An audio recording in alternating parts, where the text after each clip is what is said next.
የተወደዳችሁ ውድ ቤተሰቦቻችን የያሮስ ሁለት ቤተሰቦች ሰላም እግዚአብሔር ባላችሁበት ቦታ ሁሉ ይብዛ። መረጃው ላይክና ሼር በማድረግ ተበብራችሁ በማሳየት አጋርነታችሁ በማሳየት ከጎናችን እንድትቆሙ እንጠይቃችኋለን። ዛሬም እንግዲህ አዲስ ርዕሰ ጉዳይ ይዘን መተናል። ሁሉ ጊዜ እንደምንለው ያሮስ ሁለት እንግዲህ ከዋናው ያሮስ ሚዲያ አንዲት ርዕሰ ጉዳይን መዝና እዛ ርዕሰ ጉዳይ ላይ ሰፋ ያለ ትንታኔ ሌሎች መረጃዎችን ቪዲዮዎችን አስደግፌ የማቀርብበት ነው። አንዲት ብቻ ነው የምናነሳው 10-15 ደቂቃ ብቻ ነው የምናነሳው። ረጅም ሰዓት አናወራበትም። ላይክ አድርጉልኝ፣ ሼር አድርጉልኝና ተበብራችሁን አሳዩኝ። አሁን የመጣበት ርዕሰ ጉዳይ የዮኒንና የልደተ ቃልን እንዲሁም የሌሎች ኦርቶዶክሳውያን ጉዳይ ይዤ ነው የመጣሁት። ዮኒ ማኛ እናውቀዋለን። ሁሉም ቦታ የሚንቦራጨቅ ሰው ነው። ፖለቲካው አይቀርም፣ ሃይማኖቱ አይቀርም፣ ዘፈኑ አይቀርም፣ ታዋቂ ሰዎች አይቀሩትም። በአጠቃላይ የሚቀረው ነገር የለም። ውጭ ያለ ሰው ነው፣ ሚዲያ ላይ ያለ ሰው ነው። ከመናገር አንዳንዴ አንደበት ምንድነው አፍ ሲከፈት ጭንቅላት ባዶ ይሆናል የሚለው ሐሳብ የምንመለከትበት ምሳሌያችን ነው ብንል ማጋነን አይሆንም። ምክንያቱም በጣም የሚናገራቸው ንግግሮች የሆነ ሰዓት በጎ ነው ብላችሁ ሳትጨርሱ በቀጣይ ግን ተሳዳቢ የሆነ የምታገኙት አይነት ሰው ነው። ይሄንን የምለው በምክንያት ነው። ከሰሞኑ አዲስ ርዕሰ ጉዳይ ይዞ መጥቶ ነበር። ደስ የሚያሰኝ ሁላችን የሚያስማማ እኔ መሀል ቤት ቆማለሁ፣ ዳኛ ሆናለሁ። ከፈለጋችሁ በእስልምና ያላችሁ፣ ከፈለጋችሁ በክርስትና ያላችሁ ሰዎች መታችሁ ተከራከሩ፣ እኔ ሳሰጣችኋለሁ አለ። አስጀመረ። እነ እፎይ ገቡ፣ በእስልምና ያሉ ወንድሞቻችን ገቡ ምናምን ዳኛ ምናምን። ቀጣይ ደግሞ የፕሮቴስታንትና ኦርቶዶክስን አመጣ እና እሱ እንደ አንድ አገናኝ ወይም እንደ ዳኛ ወይም ሰዓት እንደያዘ ሰው ማዕከላዊ ነው መሆን ያለበት። ከፕሮቴስታንቱም ከኦርቶዶክስም ጎን መቆም የለበትም። ፕሮቴስታንቶቹ ሲናገሩ ጸጥ ብሎ፣ ኦርቶዶክሶቹ ሲናገሩ ገለፍተኛ ሆኖ የሚከራከር ሰው ሆኖ ተደራቢ ፕሮቴስታንት ሆኖ አይተነዋል። ከዛስ እሱ ብቻ አይደለም ደግሞ ኦርቶዶክሳውያን መልስ የሰጡበትን ደግሞ በሌላ ቪዲዮ እየሰደበ ደግሞ ተመልክተናል። እና ይሄን ነው ጠዋት ከሰዓትና ማታ ሶስት አይነት ሰው የሆነውን የዮኒ ማኛን ጉዳይ ዛሬ ይዤላችሁ የምመጣው። በቅድሚያ ግን ዮኒ ማኛ፣ ልደተ ቃል፣ ኤርሚያስ ኤችዲና በፕሮቴስታንቱ ቤተ እምነት ያሉት እነ መዝሙር ያሬድ እነ ክርስቶፎሮስ ያሉበትን ቪዲዮ አሳያችሁና ከዛ ልደት ምን አለ ዮኒ ምን አለ የሚለውን ደግሞ አስደምጣችኋለሁ። ተከታትለን እንመለስ። ላይክ አደረጋችሁ ሼር ላይክ አድርጉላችሁ። ሁላችሁም ኦርቶዶክሳውያን ከሆናችሁ ይህ መረጃ አጋሩልን። ወደ መረጃችን ከፕሮቴስታንት ጋር አይደለም እንደው እነሱ ማርያም ቤዛ ነች ቢሉም እኛ እንቀበል። ፈርስት ኦፍ ኦል ቀድሞኑ በኢየሱስ ክርስቶስ እንለያያለን። ስለዚህ ቆይ እነሱ የወደዱትን የኛ የመጥላት ነው። የእነሱን አንቀበልም እያልኩ ነው። የእነሱን ትምህርት አንቀበልም ቀድሞኑ እያልኩ ነው። ለምሳሌ የእነሱን መዝሙር ጥሩ ነገር ካለ ለምንድን ነው የማንቀበለው? ምንድነው ኢየሱስ ክርስቶስ መጽሐፍ ሲናገር በሁለተኛ ዮሐንስ መልእክት ቁጥር 9 ላይ በክርስቶስ ትምህርት ለማይኖር ሰው አምላክ የለውም ይላል። መሰረታዊ በሆነው የክርስቶስ ትምህርት እየተለያየን ክርስቶስን አልተማሩትም እያልከኝ አልተማሩትም። ስለዚህ መሰረታዊ በሆነ የክርስትና ወይም የክርስቶስ ትምህርት ያ ዴፊኒትሊ በምን እንደማስታውቃለሁ ከይቅርታ ጋር አብሶሉትሊ ንግግር ነው። ሀሳቤን አንዴ ብታስጨርሰኝ በጣም ኖ የምትለውን አንዳንዴ ማላምንበት ነገሮች ሲወሩ ቅድም እየሰማሁ ስለነበረ ሰው ስለሚያምን ሳይሆን የኔን ሀሳብ ልግለጽና ከዛ ግን አትደምድማ ብራዘር። ልዩነት አለን ብትል ደስ ይለኛል። በክርስቶስ ነው የምንለያየው። ይሄን አሁን ብዙ ሰው ስለማያውቅ ሰው የሚመስለው የማርያም አማላጅነት የቅዱሳን አማላጅ አይደለም። ክርስቶስ የሚለውን ነገር የምንቀበለው ራሱ በትምህርት በኩል ነው። ቤተክርስቲያን የምታስተምረን ክርስቶስን ለምሳሌ 5ቱን አዕማደ ምስጢራትን ሲያውቅ ነው አንድ ሰው ወይም እሱን ተሰብኮ ነው የሚጠመቀው። ስለዚህ ያንን ክርስቶስን ብታስተምረንማ እኚህን አባት ሙልጭ እየደረጉ አይተሰደቡም ነበር ብራዘር። ስለ ግለሰቦች ዲኖሚኔሽን ሳወራ የግለሰቦችን ሀሳብ ይመጣል። ይቅርታና ባላንስ ያደረገ ውይይት ብታደርግ ደርስ ይለናል። አለስ በእንደዚህ እኛን ጫና ውስጥ እየከተትክ ጫና ነው የሚናገረውን አትሰማም እንዴ ወንድማችን?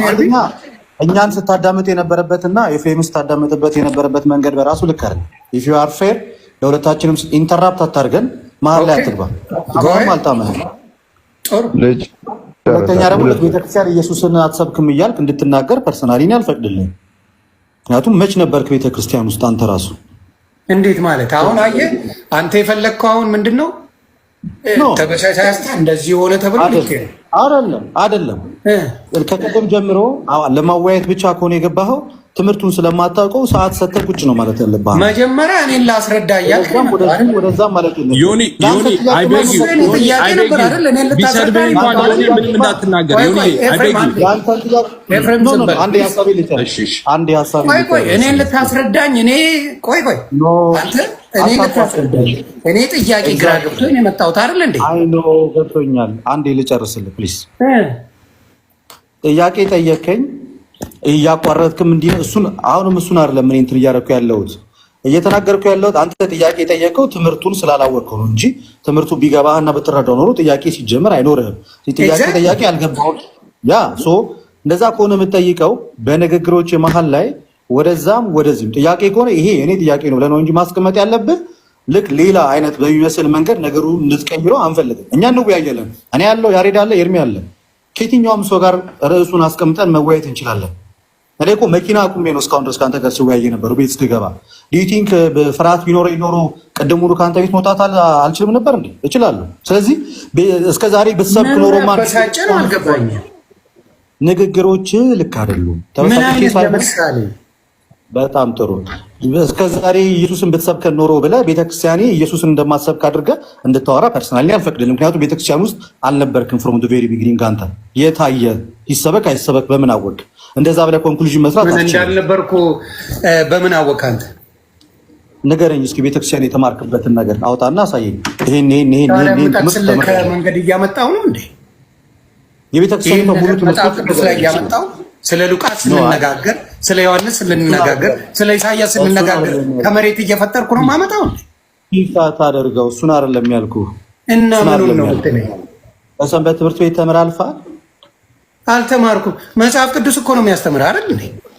በጣም ያልገባኝን እጠይቃለሁ። አልተምርም አላልኩኝም። ፕሊዝ ያልገባኝን እጠይቃለሁ። እኔ አትጠይቅ አላልኩኝም። አሁንም እያልክ ያለው የእናንተ ክራይቴሪያ እናንተ በሄዳችሁበት መንገድ ኦርቶዶክስ አትባልም እያልክ ያለው። ስለዚህ ሺፍት ሳታረግ ዳይሬክት መልስልኝ። ይቅርታ በጣም በማለት ስለገባም ሶሪ። ልደት ወሮ በላ ነህ እያልኩ ነው። ዱርዬ ነህ፣ አጭበርባሪ ነህ፣ በኦርቶዶክስ የምትነግድ ሌባ ነህ እያልኩ ነው። ኦርቶዶክስ አይደለም፣ አጭበርባሪ ሌባ ናት። ሌባ ወሮ በላ በክርስቶስ ሳንቲም የምትለቅም ናት። አንተ ባለጌ ነህ። ዘግዝቄ ነው ምረጥ። እኔ ማንን ሰድቤዋለሁ? ምረት አበን በጌታ ስለሆነ አይመልስም። ለጥልጬዋለሁ። ምረት አበን ወይም የክርስቶስ ትምህርት ያ ዴፊኒትሊ በምን እንደማስወጣ ከይቅርታ ጋር አብሶሉትሊ ጥላቻ ንግግር ነው። ሀሳቤን አንዴ ብታስጨርሰኝ በጣም ኖ የምትለውን አንዳንዴ ማላምንበት ነገሮች ሲወሩ ቅድም እየሰማው ስለነበረ ሰው ስለሚያምን ሳይሆን የኔን ሀሳብ ልግለጽና ከዛ ግን አትደምድማ ብራዘር። ልዩነት አለን ብትል ደስ ይለኛል። በክርስቶስ ነው የምንለያየው። ይሄን አሁን ብዙ ሰው ስለማያውቅ ሰው የሚመስለው የማርያም አማላጅነት የቅዱሳን አማላጅ አይደለም። ክርስቶስ የሚለው ነገር የምንቀበለው ራሱ በትምህርት በኩል ነው። ቤተክርስቲያን የምታስተምረን ክርስቶስን ለምሳሌ 5ቱን አዕማደ ምስጢራትን ሲያውቅ ነው አንድ ሰው ወይም እሱን ተሰብኮ ነው የሚጠመቀው። ስለዚህ ያንን ክርስቶስን ብታስተምረንማ እኚህን አባት ሙልጭ እየደረጉ አይተሰደቡም ነበር። ብራዘር ስለ ግለሰቦች ዲኖሚኔሽን ሳወራ ነው የሚናገረውን አትሰማም እንዴ ወንድማችን? እኛን ስታዳምጥ የነበረበትና ኤፍሬምን ስታዳምጥበት የነበረበት መንገድ በራሱ ልክ አይደለም። ኢፍ ዩ አር ፌር ለሁለታችንም ኢንተራፕት አታርገን መሀል ላይ አትግባ። አሁንም አልጣመህም። ሁለተኛ ደግሞ ቤተክርስቲያን ኢየሱስን አትሰብክም እያልክ እንድትናገር ፐርሰናሊ እኔ አልፈቅድልህም። ምክንያቱም መች ነበርክ ቤተክርስቲያን ውስጥ አንተ ራሱ? እንዴት ማለት አሁን አየህ አንተ የፈለግከው አሁን ምንድን ነው?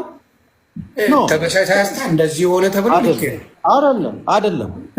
ከቀደም ጀምሮ ለማወያየት ብቻ ከሆነ የገባኸው ትምህርቱን ስለማታውቀው ሰዓት ሰተህ ቁጭ ነው ማለት ያለብህ። መጀመሪያ እኔን ላስረዳ እያልክ ወደዛ ማለት ነው። ዮኒ አይ ቤግ ዩ ቢሰድበኝ እንኳን ዮኒ ምንም እንዳትናገር። ዮኒ ገብቶኝ የመጣሁት አይደል እንዴ? አይ ኖ ገብቶኛል። አንዴ ልጨርስልህ ፕሊዝ። ጥያቄ ጠየቀኝ እያቋረጥክም እንዲህ አሁንም እሱን አይደለም እኔ እንትን እያደረኩ ያለሁት እየተናገርኩ ያለሁት አንተ ጥያቄ የጠየቀው ትምህርቱን ስላላወቅከው ነው እንጂ ትምህርቱ ቢገባህና ብትረዳው ኖሮ ጥያቄ ሲጀምር አይኖርህም። ጥያቄ አልገባሁም። ያ እንደዛ ከሆነ የምትጠይቀው በንግግሮች መሀል ላይ ወደዛም ወደዚህም ጥያቄ ከሆነ ይሄ እኔ ጥያቄ ነው ብለህ ነው እንጂ ማስቀመጥ ያለብህ ልክ ሌላ አይነት በሚመስል መንገድ ነገሩ እንድትቀይረው አንፈልግም። እኛ እንወያያለን። እኔ ያለው ያሬድ አለ፣ ኤርሚ አለ። ከየትኛውም ሰው ጋር ርዕሱን አስቀምጠን መወያየት እንችላለን።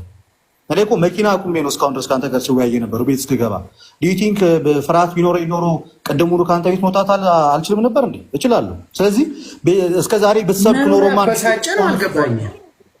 ንግግሮች ልክ አይደሉም። በጣም ጥሩ። እስከዛሬ ኢየሱስን ብትሰብከን ኖሮ ብለህ ቤተክርስቲያኔ ኢየሱስን እንደማትሰብክ አድርገህ እንድታወራ ፐርሰናሊ አልፈቅድልም። ምክንያቱም ቤተክርስቲያን ውስጥ አልነበርክም። ፍሮም ዱ ቬሪ ቢግኒንግ አንተ የታየ ይሰበክ አይሰበክ በምን አወቅ? እንደዛ ብለህ ኮንክሉዥን መስራት እንዳልነበርኩ በምን አወቅ? አንተ ንገረኝ እስኪ ቤተክርስቲያን የተማርክበትን ነገር አውጣና አሳየኝ። ይሄን ከመንገድ እያመጣሁ ነው እንዴ? የቤተክርስቲያን ሙሉ ትምህርት ላይ እያመጣሁ ስለ ሉቃስ ስንነጋገር፣ ስለ ዮሐንስ ስንነጋገር፣ ስለ ኢሳያስ ስንነጋገር ከመሬት እየፈጠርኩ ነው ማመጣው እንዴ? ይፋታ አደርገው እሱን አይደለም ያልኩህ። እና ምኑን ነው የምትለኝ? በሰንበት ትምህርት ቤት ተምረህ አልፈሃል? አልተማርኩም። መጽሐፍ ቅዱስ እኮ ነው የሚያስተምር አይደል እንዴ? በጣም ያልገባኝን እጠይቃለሁ። አስተምርም አላልኩኝም። ፕሊዝ ያልገባኝን እጠይቃለሁ። እኔ አትጠይቅ አላልኩኝም። አሁንም እያልክ ያለው የእናንተ ክራይቴሪያ እናንተ በሄዳችሁበት መንገድ ኦርቶዶክስ አትባልም ያለሁት። ስለዚህ ሺፍት ሳታረግ ዳይሬክት መልስልኝ። ይቅርታ በጣም ግን እኔ ዝም ብዬ ሳስበው ጋይስ አሁን በቃ እንደዚህ ዮኒ ማኛ ምናምን የሚባሉ ወንድሞች ጋር አለመግባት ይሻላል መሰለኝ።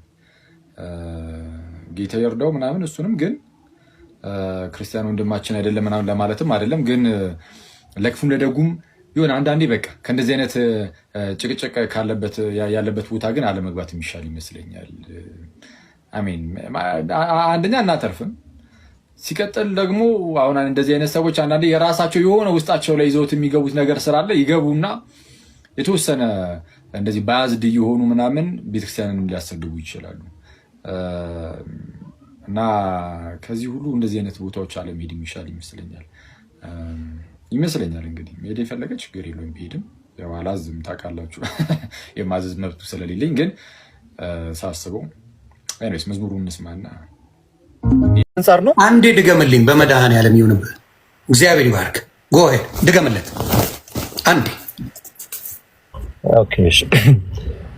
የሰራዊት አምላክ ጌታ ኢየሱስ ክርስቶስ ትላንትናም ዛሬም ነገም ለዘላለም ብቸኛ አስታራቂ ነው፣ ብቸኛም ቤዛ ነው። ቤዛነቱን ደግሞ ሲነግረን ኤፌሶን ምዕራፍ 1 ቁጥር 7 ላይ በውድ ልጁ እንዲያው በጸጋ ባለጠግነት መጠን በደሙ የተደረገ ቤዛነታችንን አገኘን፣ እርሱም የበደላችን ስርየት ነው ይላል ኤፌሶን 1:7 ላይ።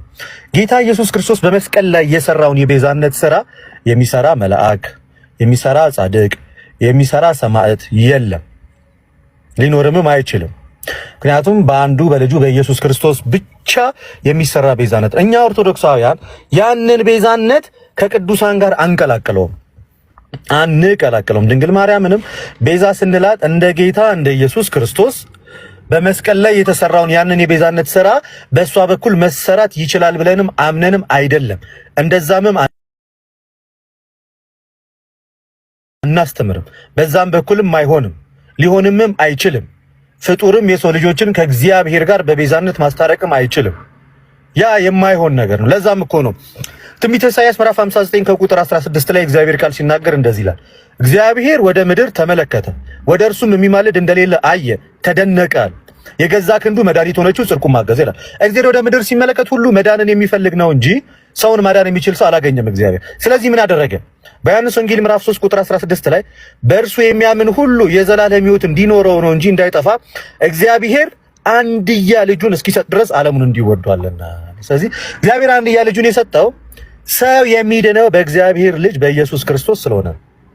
ስለዚህ የጌታ የኢየሱስ ክርስቶስ ቤዛነት ክርስቲያኖች ሁልጊዜም ቤተክርስቲያንም የምትሰብከው ምን ብላ ነው? ከጥቅስ ጋር እያደረኩ ነው ሁሉንም ነገር ማውራው። ሮሜ ላይ ሐዋርያው ጳውሎስ እንዲህ ብሎ ይመልሳል። ሮሜ ምዕራፍ 5 ቁጥር 10 ላይ ቀስ ብዬ እናገራለሁ፣ ጥቅስ የምትይዙ ጎበዝ ክርስቲያኖች ካሎች። ሮሜ ምዕራፍ 5 ቁጥር 10 ጠላቶቹ ሳለን አለ ከእግዚአብሔር ጋር በልጁ ሞት ታረቅን። ጠላቶቹ ሳለን ከእግዚአብሔር ጋር በድንግል ማርያም ሞት አይደለም የታረቅነው በልጁ ሞት ነው። ስለዚህ እርቅ ከተፈጠረ በኋላ የክርስቶስን የመስቀሉን ስራ ተክቶ የሚሰራ ጻድቅ አለ ብላ የኢትዮጵያ ኦርቶዶክስ ተዋሕዶ ቤተክርስቲያን አላስተማረችምም፣ አታስተምርምም። እንደዚህ አይነትም እምነትም የለንም፣ ሊኖረንም አይችልም። እመቤታችን ድንግል ማርያምን ቤዛዊተ ዓለም ከምንልበት ዋነኛ ምክንያታችን እንደ ክርስቶስ ተሰቅላለች እያለን ሳይሆን ዳግማዊት ሔዋን ናት። ጌታ ኢየሱስ ክርስቶስ ከእሷ ተወልዶ የሰው ልጆችን ሁሉ ተቤዣል ብለን ስለምናምን ነው። ደሰከንድ ወይንም ደግሞ ተባረክልኝ ሁለተኛዋ ሔዋን ናት ብለን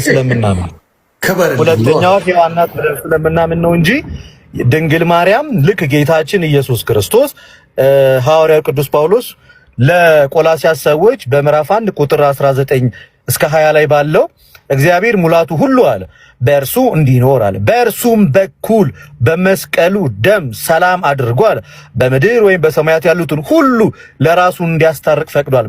በኢየሱስ ክርስቶስ በኩል።